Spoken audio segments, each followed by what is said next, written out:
and welcome to this week's episode of DEI After 5.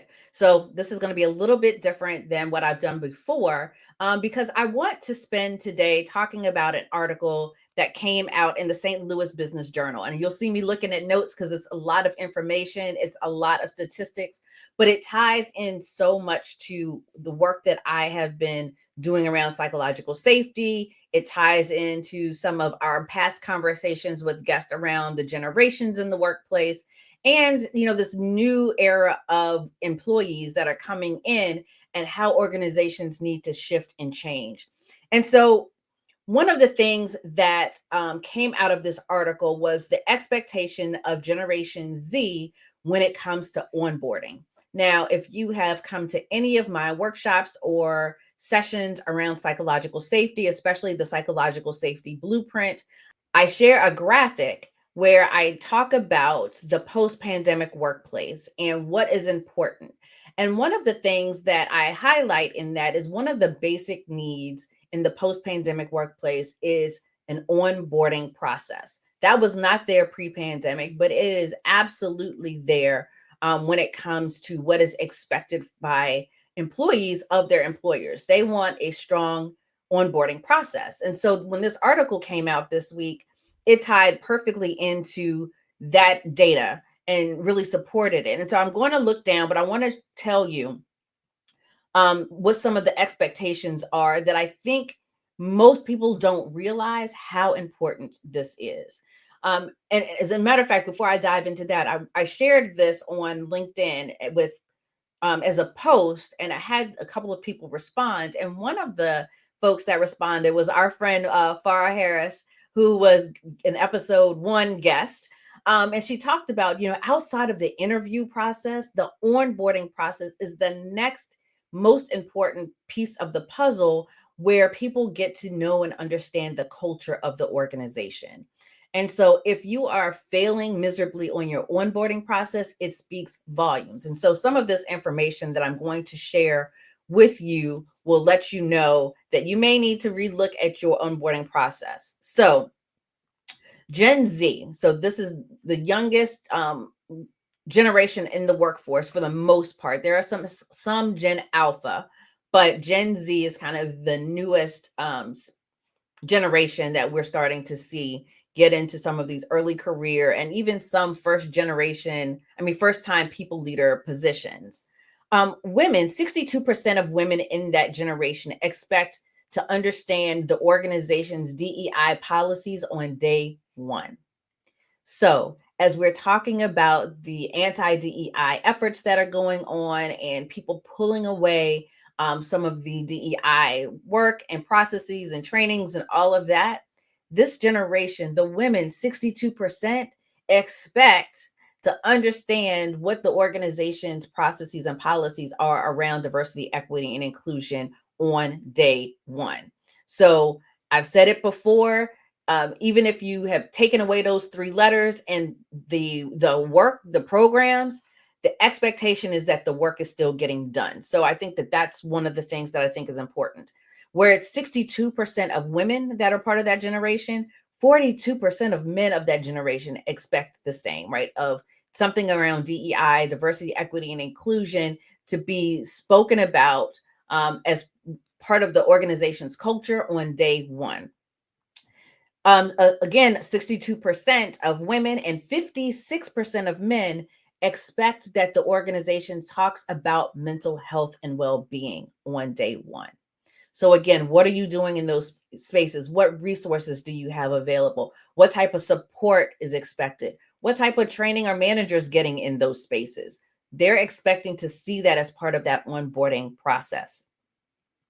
So this onboarding process, more so than before, where it was checking the box on these are some of the tactical things that you need to take care of, they're looking at it as this is how we are getting to know the organization's ethics, what they're thinking about the culture, the emotional culture, all of those things. Psychological safety is critical for this younger generation. And so this is where they're expecting to see the organization's stance on how they're showing up in these spaces during that onboarding process.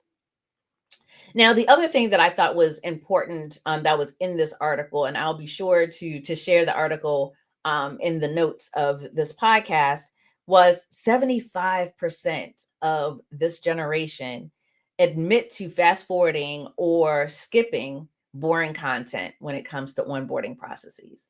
So you might have all the information in the world in this video. If it's boring, and if it's long, they're not listening. They're just skipping right past it.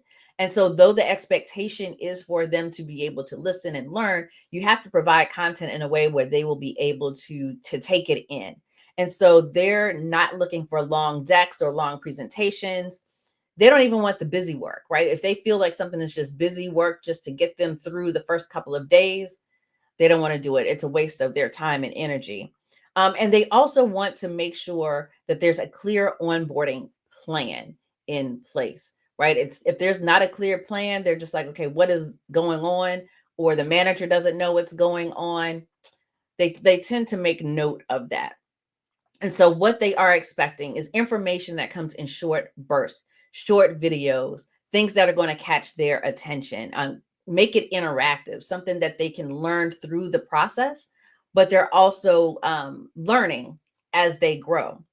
And they want it to be easy to navigate digital platforms, right? So nothing that's clunky where they have to log into this and then log into that, and then how can we simplify it, make it easy to use, user friendly, all of those things. So, again, as you're thinking through the onboarding process, these are the things that are most critical and probably, that's the word I'm looking for, probably need to be modified or shifted if they have not been changed in a while.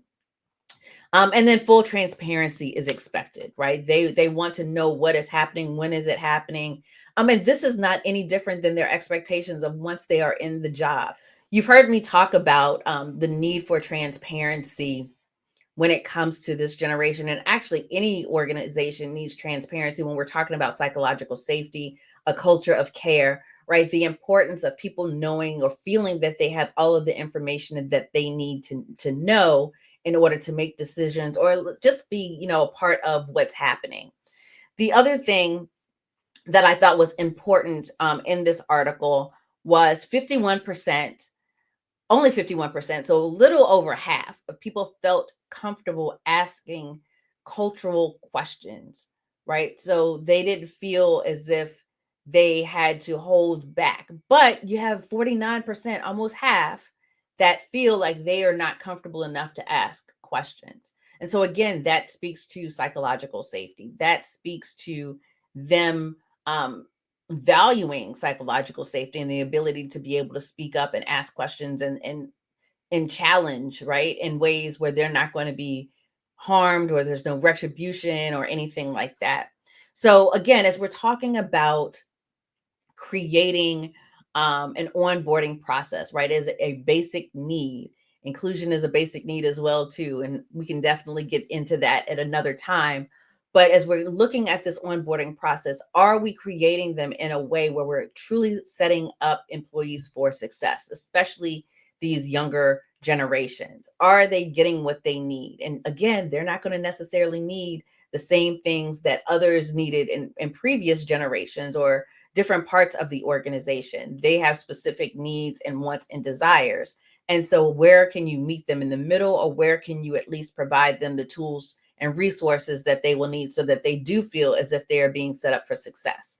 Now, what was very interesting too, and the last part that I want to cover is what happens when there is not a good onboarding process in place, specifically for this generation. And I think what was eye-opening to me in reading this article, and also just the conversations that I've had with some of my clients and some of my coaching clients and some of my organizational clients, is this is very real. Like what I saw in this article aligned perfectly with what I am seeing, what I have seen my organizations experience, what I've talked to my coaching clients about, right?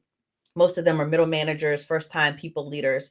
And so it didn't totally surprise me, but it was just eye-opening to see like the data behind this. So when we talk specifically about Generation Z, 1 in 5, right? So 1 in 5 is what, 20% quit due to poor onboarding. So if they do not have a good onboarding experience, they're like, you know what, this is the foundation. If this is a bad experience, I'm going to continue to have bad experiences here. And so they opt out. So 1 in 5 will quit just based on the onboarding experience. The other thing is, if they don't feel as if they're getting all the information that they need to be set up for success, they're likely to go to Chat GPT. They're likely to go to AI to ask the questions to fill in the gaps. And so, based on the culture of your organization and everything that you need to know, or they need to know, is that the right resource for them, right? So, again, they're going right to AI, going to Chat GPT to ask the questions that will help them get what they need. What that says to me also is that there's not enough confidence or psychological safety for them to ask the questions of their leaders, of their buddy or whoever was assigned to them, whatever it is. The culture is such that they don't feel comfortable enough speaking to someone within the organization, that they feel like they need to use resources outside of the organization. And then the last statistic that I thought was not as critical, but I think is important for people to know and be aware of, was that 8% of this generation, right, will quit within the first 3 months due to poor onboarding experience. So again, once they get through that 3 months and they're just like, yeah, this aligned, my experience now aligned to what I experienced in that onboarding, 8% are going to quit at that point. So if you're already losing 1 in 5, right, just based off of onboarding, and an additional 8% 3 months later, think of the turnover. Think of the amount of money that the organization is losing, right, in just that whole onboarding process. These are things that organizations can control, right? This is in the scope of your control.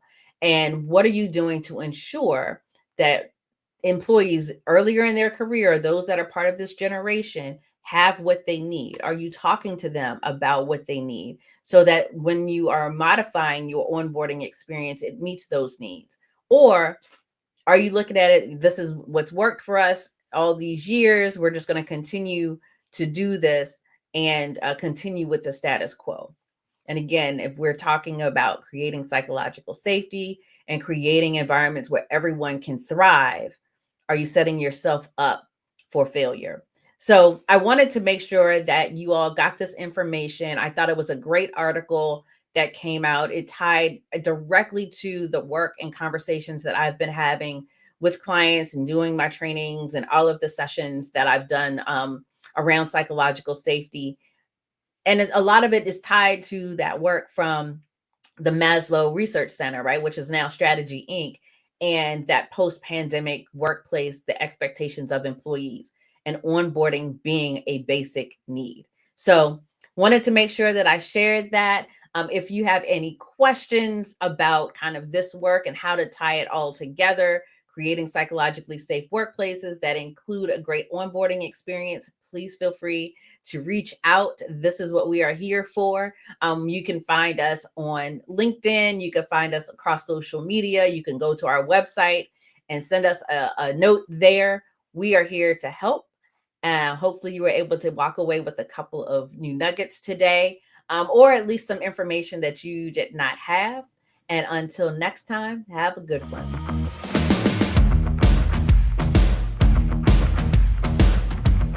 DEI After 5 is produced by the Leon Thomas Group.